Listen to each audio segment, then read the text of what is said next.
IMSA, the International Motorsport Association, have just partnered with Gran Turismo.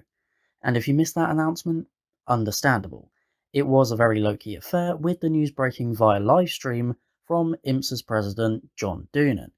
It unfortunately didn't give much information away though, leaving us to analyse what might come from this partnership, which is exactly what we're going to do today. IMSA first delved into the world of esports in 2020 as Real Motorsport ground to a halt, running events on iRacing. But now Real World Motorsport is back up and running once more. They've doubled down on esports, partnering with Forza, Project Cars, Grid, and more, of course now Gran Turismo. Their first ever official esports series takes place later in the year, but once again the competition will be on iRacing. So what about Gran Turismo then? As it stands, IMSA's current influence on the game is limited. The Ford GT race car runs the IMSA livery instead of the one it ran during the World's Endurance Championship, but I think at the moment of more interest is the subject of tracks. And there's 4 in particular that I want to mention, 2 that are currently in GT7 and 2 that are not. These are tracks owned by the International Speedway Corporation, who are directly connected to IMSA.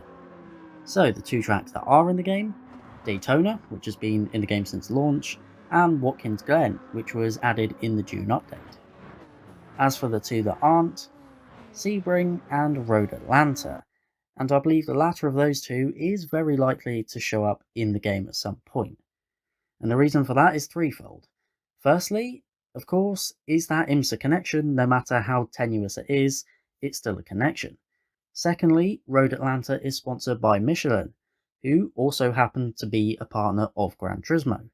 But thirdly, and most compellingly, the track was found in a GT data mine. Interestingly though, not one for GT7, but Gran Turismo Sport. Not that that makes it any less likely to appear, however, as plenty of content from that GT Sport data mine didn't show up in that game but did for GT7, including Trial Mountain and cars such as the Radical and the Willys Jeep. And while we're on the subject of cars, that remains pretty much an unknown whether we'll see any addition in that regard come to the game. But there's a wealth of stuff to dream of, from the old Audi GTO IMSA car to the brand new breed of LMDH cars which will be competing in IMSA and or the World Endurance Championship. But that about wraps this video up. Let me know what you'd want to come from this update in the comments, and this partnership even. But that's going to be it from me, so thank you very much for watching, and have a good day.